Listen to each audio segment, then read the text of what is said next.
आजमगढ़ जिले में राजकीय औद्योगिक प्रशिक्षण संस्थान क्षेत्रीय सेवा योजना कार्यालय एवं कौशल विकास मिशन के संयुक्त तत्वाधान में रोजगार मेले का आयोजन राजकीय औद्योगिक प्रशिक्षण संस्थान में किया गया, जिसमें सुबह 9 बजे से ही भारी संख्या में अभ्यर्थियों की उपस्थिति प्रारंभ हुई। रोजगार मेले में कुल 4 कंपनियों ने प्रतिभाग किया, जिसमें से कुल 130 अभ्यर्थी सम्मिलित हुए, जिसमें से 37 अभ्यर्थियों का चयन किया गया। मेले में संयुक्त निदेशक आजमगढ़ मंडल एस.एन. राम, राजकीय औद्योगिक प्रशिक्षण संस्थान के प्रधानाचार्य अशोक कुमार, सहायक निदेशक सेवा योजना वकील अहमद अंसारी एवं अप्रेंटिस प्रभारी अजय कुमार यादव, प्लेसमेंट प्रभारी फतेह बहादुर वर्मा, क्षेत्रीय सेवा योजना कार्यालय से अवधेश कुमार, सुशील कुमार राय, शिव कुमार, कार्यदेशक राधाश्याम यादव, कार्यदेशक एवं समस्त ITI कर्मचारी उपस्थित होकर अपना विशेष सहयोग प्रदान किए।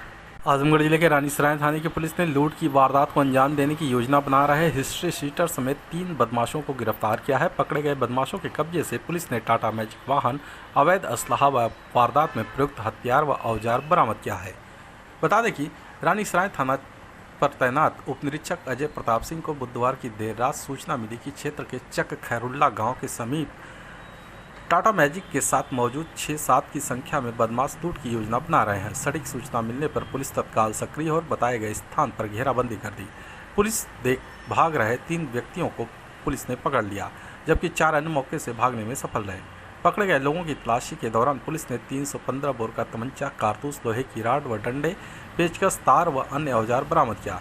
पकड़े गए लोगों में त्रिलोकी नाथ यादव, ग्राम ईश्वरपुर, सूरज कुमार, ग्राम खलीलाबाद तथा यशवंत कुमार, ग्राम सैफपुर, थाना रानीसराय के निवासी हैं। पुलिस के अनुसार गिरफ्तार किए गए त्रिलोकी Nath Yadav top 10 history sheeter घोषित अपराधी है। इसके विरुद्ध हत्या, जानलेवा हमला, गैंगस्टर सहित 8 संगीन अभियोग जिले के विभिन्न थानों में दर्ज हैं। पकड़े गए बदमाशों से हुई पूछताछ के बाद पुलिस गिरफ्तारी के दौरान फरार हुए अपराधियों की तलाश में जुट गई है। आजमगढ़ जिले के सिधारी थाना अंतर्गत बेलागर गांव के पास सुबह से हो रही बारिश के दौरान ग्रामीण क्षेत्र से स्कूली बच्चों को लेकर विद्यालय जा रही स्कूल वैन फिसलन की वजह से सड़क किनारे खाई में पलट गई।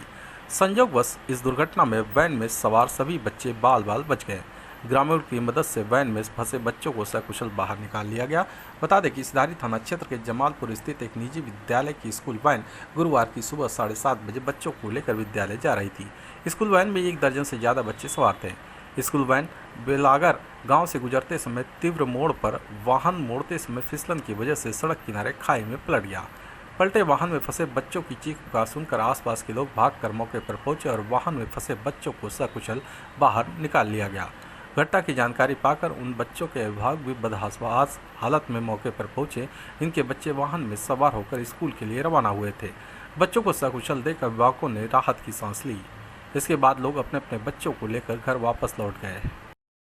STF द्वारा आजमगढ़ जिले में फर्जी प्रमाण पत्र लगाकर नौकरी करने वाले 10 शिक्षकों की पहचान के बाद भी अभी तक उनके विरुद्ध FIR नहीं दर्ज हुई है। बेसिक शिक्षा के महानिदेशक ने BSA को 10 फर्जी शिक्षकों की सूची भेजकर उनके खिलाफ FIR दर्ज करवाने के लिए निर्देश जारी किए हैं। स्कूल शिक्षा महानिदेशक विजय किरण आनंद ने पत्र जारी कर कहा है कि STF द्वारा चिन्हित संदिग्ध शिक्षकों एवं कर्मचारियों के विरुद्ध प्राथमिकी दर्ज कराने का निर्देश दिया गया था, लेकिन प्राथमिकी दर्ज कराने में थाने की पुलिस सहयोग नहीं कर रही है। महानिदेशक की ओर से भेजी गई सूची में 10 शिक्षकों का नाम शामिल है, जिसमें पूर्व माध्यमिक विद्यालय जमीन दसांव ब्लॉक संसाधन केंद्र अतरौलिया में सहायक अध्यापक नंदलाल, नेहा शुक्ला सहायक अध्यापक प्राथमिक विद्यालय सिही विकासखंड छटियाव, प्रमोद कुमार सिंह सहायक अध्यापक प्राथमिक विद्यालय पिछौरा, राजा राम सहायक अध्यापक प्राथमिक विद्यालय छिरी ब्राह्मण, अजीत कुमार यादव गोविंद पांडे कंपोजिट विद्यालय फदगुदिया पवई, धीरज सिंह कश्यप सहायक अध्यापक प्राथमिक विद्यालय गोमाड़ी ठेकमा शामिल है। वहीं अविनाश प्रजापति सहायक अध्यापक प्राथमिक विद्यालय भटपुरवा पटखौली अतरौलिया, राजेश कुमार चौबे सहायक अध्यापक प्राथमिक विद्यालय राजापट्टी अहरौला व आशुतोष सिंह सहायक अध्यापक प्राथमिक विद्यालय नारायणपुर साउथ विकास खंड तरवा का नाम शामिल है। जिला बेसिक शिक्षा अधिकारी अतुल कुमार ने बताया कि SIT की जांच में कई शिक्षक फर्जी पाए गए थे। उनके खिलाफ FIR दर्ज कराने के लिए निर्देश दे दिए गए हैं। आजमगढ़ भारतीय जनता पार्टी जिला अध्यक्ष सदर ध्रुव सिंह के नेतृत्व में राष्ट्रपति चुनाव में विजय के बाद एक दूसरे को मिठाई खिलाकर पटाखे फोड़कर जश्न मनाया गया। इस अवसर पर जिलाध्यक्ष आजमगढ़ सदर धूल सिंह ने कहा कि प्रधानमंत्री नरेंद्र मोदी के नेतृत्व में पंडित दीनदयाल उपाध्याय के सपने को पूरा करते हुए एक गरीब आदिवासी समाज की महिला द्रौपदी मुर्मू को राष्ट्रपति बनाया गया। हम इस अवसर पर पूरे देश सहित आदिवासी समाज को बधाई देते हैं और प्रधानमंत्री नरेंद्र मोदी का आभार व्यक्त करते हैं। उन्होंने पंडित दीनदयाल उपाध्याय के अंत्योदय के सपने को साकार करने का कार्य किया है और समाज के अंतिम पायदान पर खड़ी आदिवासी समाज की महिला को राष्ट्रपति बनाया है। इस अवसर पर सत्येंद्र राय, पवन सिंह मुन्ना, अवनीश मिश्रा, ननकू राम सरोज, प्रेम नारायण पांडे, विनय प्रकाश गुप्ता, बबीता जसरसिया, महेंद्र मौर्य, सौदागर भारती, विवेक निषाद सहित तमाम पदाधिकारी व कार्यकर्ता उपस्थित रहे। आज बहुत ही हम सबके गौरव का विषय है। हमारे जो जनसंघ के संस्थापक, जिनके अहर्निश लगन और प्रयास से भारतीय जनता पार्टी आज इस ऊंचाइयों पहुंची थी, जिनके सोच में था पंडित दीनदयाल जी के कि हम हर एक पते गरीब व्यक्ति का उत्थान हो, हम एक हर दरिद्र नारायण व्यक्ति के यहाँ पहुँचें, उसका उत्थान हो। आज उसी क्रम में आज हमारे इस देश के यशस्वी प्रधानमंत्री जो लगातार गरीबों आदिवासियों के लिए काम कर रहे हैं, अनुसूचित जातियों जनजातियों के लिए काम कर रहे हैं। पिछली बार जब देश के प्रथम नागरिक का चुनाव हुआ, उन्हें अनुसूचित जाति से रामनाथ कोविंद का नाम प्रस्तावित करके एक सराहनीय काम किया था। अब आज जब देश में उनके दूसरे नेतृत्व काल में प्रथम नागरिक का चुनाव हुआ है, उन्होंने आदिवासी क्षेत्र से गरीब परिवार से आम सामान्य महिला को देश का प्रथम नागरिक का प्रस्ताव किया। और आज वो पंडित दीनदयाल जी का जो सपना था, श्यामा प्रसाद मुखर्जी का जो सपना था, वो आज देश के यशस्वी प्रधानमंत्री नरेंद्र मोदी जी के नेतृत्व में पूरा हो रहा है। भारत माता परम वैभव तरफ जा रही है। आज बहुत ही गौरव की बात है हम सभी के लिए कि आज आदिवासी क्षेत्र से एक गरीब महिला आज भारत की प्रथम नागरिक बनी है।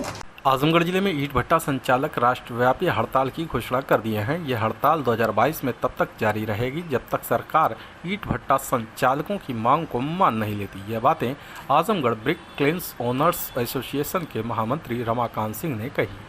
अजमलगढ़ स्थित अजमल खां के भट्टे पर आयोजित प्रेस वार्ता के दौरान एसोसिएशन के महामंत्री रमाकांत सिंह ने सरकार पर आरोप लगाते हुए कहा कि जो कोयला उन्हें 12,000 में मिलता है, बेतहाशा टैक्स के कारण वही कोयला अब 22,000 में मिल रहा है, वो भी बिचौलियों के माध्यम से मिलता है। उन्होंने सरकार से मांग किया कि कोयला उन्हें सब्सिडी रेट में उपलब्ध कराया जाए, साथ ही बिचौलियों पर लगाम लगाया जाए। इतना ही नहीं, रमाकांत सिंह ने स्थानीय पुलिस पर भी उत्पीड़न करने का आरोप लगाया।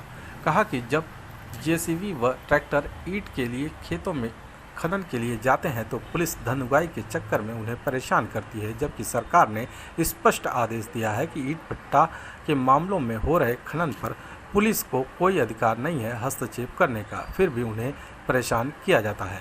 उन्होंने कहा कि हड़ताल तब तक जारी रहेगा जब तक उनकी मांग को सरकार मान नहीं लेती। उत्तर प्रदेश और ऑल इंडिया का कोल से जो है कोटा निर्धारित हो और अच्छे कोयले का निर्धारित हो, हमको सरकारी रेट पर मिले जिसमें बिचौलियों की कोई भूमिका न हो।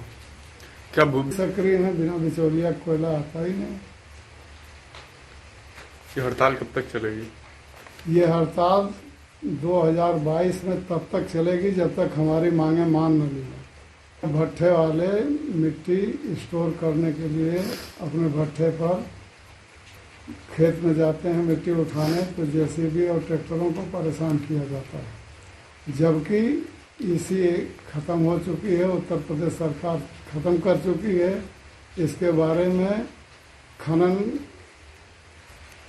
और राजस्व सचिव जो है आदेश भी जारी कर चुके हैं कि किसी भी खनन में भट्ठे संबंधित किसी पुलिस अधिकारी का कोई हस्तक्षेप का अधिकार नहीं है। इसके बाद भी पुलिस ने मांग की।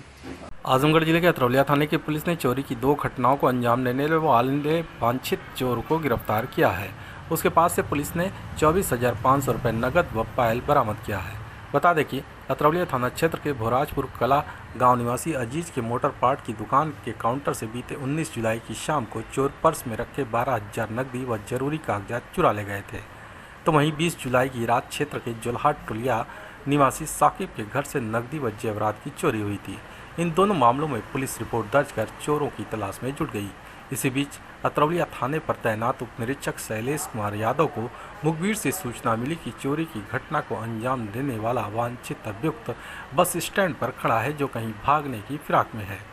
सूचना के आधार पर उप निरीक्षक शैलेश कुमार यादव अपने हमराइयों के साथ दबिश देकर अभियुक्त राज को गिरफ्तार करने के साथ ही उसके पास मौजूद चोरी के 24,500 रुपये नकद व एक जोड़ी पायल को बरामद कर लिया। आजमगढ़ पुलिस अधीक्षक अनुराग आर ने 2 गैंग को किया सूचीबद्ध, एक को D95 तो दूसरे को D96 के नाम से जाना जाएगा। एसपी अनुराग आर ने बताया कि अभियुक्त नैनेश यादव उर्फ लालू निवासी सरकी थाना केराकत जौनपुर, जो वर्तमान समय में जनपद आजमगढ़ में एक संगठित गैंग बनाकर व स्वयं गैंग का लीडर बनकर आर्थिक, भौतिक व दुनियावी लाभ के लिए अपराध कारित कर रहा है। इनकी गतिविधियों पर प्रभावी अंकुश लगाए जाने हेतु गैंग को जनपद स्तर पर सूचीबद्ध किया गया है। यह गैंग नैनेश गैंग के नाम से जाना जाएगा। इसका कोड नंबर D95 होगा, जिसके सदस्य शैलेश यादव पतौरा थाना केराकत जनपद जौनपुर, प्रमोद यादव सरकी थाना केराकत जनपद जौनपुर, नीलेश कुमार कुसैला थाना केराकत जनपद जौनपुर, अजीत यादव एकौनी थाना केराकत जनपद जौनपुर शामिल हैं। इसी तरह अभियुक्त 1 लाख निवासी कटौली खुर्द थाना देवगांव, जो वर्तमान समय में जनपद आजमगढ़ में एक संगठित गैंग बनाकर स्वयं गैंग का लीडर बनकर अपराध कारित कर रहा है। इनकी गतिविधियों पर भी प्रभावी अंकुश लगाए जाने हेतु गैंग को जनपद स्तर पर सूचीबद्ध किया गया है। यह गैंग 1 लाख गैंग के नाम से जाना जाएगा। इसका कोड नंबर D96 होगा, जिसके सदस्य सद्याम निवासी चिवटही थाना गंभीरपुर, वाजिद कटौली खुर्द हाल पता कटौली कला थाना देवगांव, शाकिब कटौली खुर्द हाल पता कटौली कला थाना देवगांव शामिल हैं। मिर्जा नगदिलपुर में बिजली के पोल के पास पहुंचकर एक गाय अचानक गिरकर मरी, करंट से मौत की आशंका। आजमगढ़ वाराणसी मार्ग पर देवगांव बाजार के उत्तरी छोर पर बारिश के दौरान ग्रामीण बैंक के सामने मिर्जा नगदिलपुर में बिजली के पोल के पास पहुंची एक गाय अचानक गिरकर मर गई। मृत अवस्था में पड़े देखकर लोग दहशत में आ गए। अनुमान लगाया जा रहा है कि पोल के बगल में लगे बिजली के तार के करंट में आकर उपरोक्त गाय की मौत हुई। गांव निवासी रियाजुद्दीन खान द्वारा पुलिस को सूचना देने पर कोतवाल शशि मौली पांडे के आदेश पर हेड कांस्टेबल संतोष कुमार तिवारी और होमगार्ड ब्रिजेश सिंह ने वहां पहुंचकर प्राइवेट लाइनमैन बलवंत को बुलाकर ऊपर से नीचे जमीन में गड़े तार को खुलवा दिया गया और पुलिस द्वारा बाजार वासियों से गोवंश को रोड से हटवाकर उचित स्थान पर करवाया गया। इस मौके पर जावेद अख्तर खान, अफशान, शादाब खान आदि उपस्थित रहे। गंभीरपुर पुलिस ने मारपीट के वांछित 3 अभियुक्तों को उनके घर जमालपुर से किया गिरफ्तार। दिनांक 13/7/2022 को ग्राम जमालपुर थाना गंभीरपुर में बकरी द्वारा सफेदा का पेड़ चर लेने को लेकर 2 पक्षों में मारपीट हुई थी। इस संबंध में दोनों पक्षों की ओर से अभियोग पंजीकृत करके निरोधात्मक कार्रवाई की गई थी। उसी विवाद को लेकर दिनांक 16/7/2022 को पुनः दोनों पक्षों में मारपीट हो गई, जिसमें दोनों पक्षों की ओर से मुकदमा पंजीकृत कराया गया था। इसी क्रम में आज दिनांक 20/7/2022 को उप निरीक्षक राज बहादुर यादव मैं हमराह के द्वारा मुकदमा अपराध संख्या 245/2022 धारा 147 आदि से संबंधित अभियुक्त संजय पुत्र रामबली निवासी ग्राम जमालपुर थाना गंभीरपुर और राकेश पुत्र रामबली निवासी ग्राम जमालपुर तथा दूसरे मुकदमे से संबंधित अभियुक्त राजेंद्र प्रसाद पुत्र जयमंगल निवासी ग्राम जमालपुर को उनके घर से गिरफ्तार कर चालान माननीय न्यायालय किया गया। गिरफ्तार करने वाली टीम में उप निरीक्षक राज बहादुर यादव, कांस्टेबल अर्जुन यादव, कांस्टेबल पंकज कुमार, थाना गंभीरपुर आजमगढ़ शामिल रहे। क्षेत्र पंचायत सदस्य उपचुनाव हेतु उबारपुर लक्ष्मीपुर की रिक्त सीट के लिए मृतक की पत्नी ने किया नामांकन, निर्विरोध निर्वाचन तय।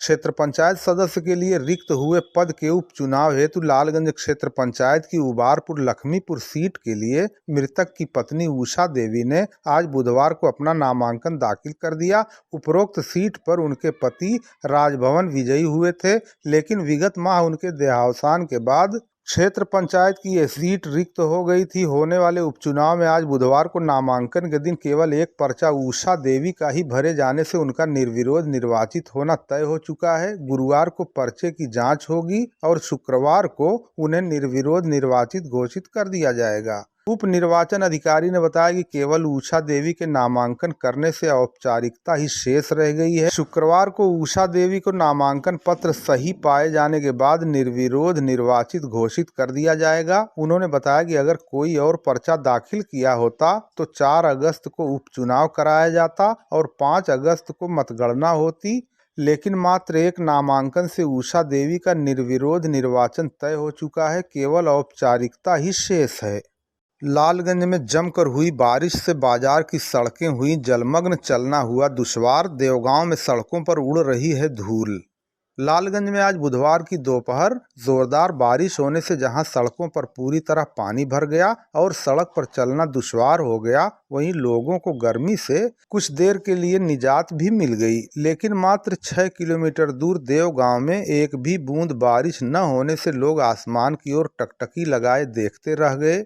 जहां देवगांव क्षेत्र में बादल आए, गरजे, लेकिन बिना बरसे ही वापस चले गए। बारिश न होने से देवगांव में जहां गर्मी से लोग बेहाल देखे गए और खेत खलिहान के साथ सड़कों पर धूल उड़ती रही, वहीं लालगंज में जोरदार बारिश से मौसम सुहावना हो गया। बाजार की सड़कों पर नालियां साफ न होने से काफी देर तक पानी भरा रहा और इसे निकालने के लिए नगर कर्मचारी मशक्कत करते हुए देखे गए, लेकिन इससे सड़कों पर चलना पूरी तरह दुश्वार हो गया।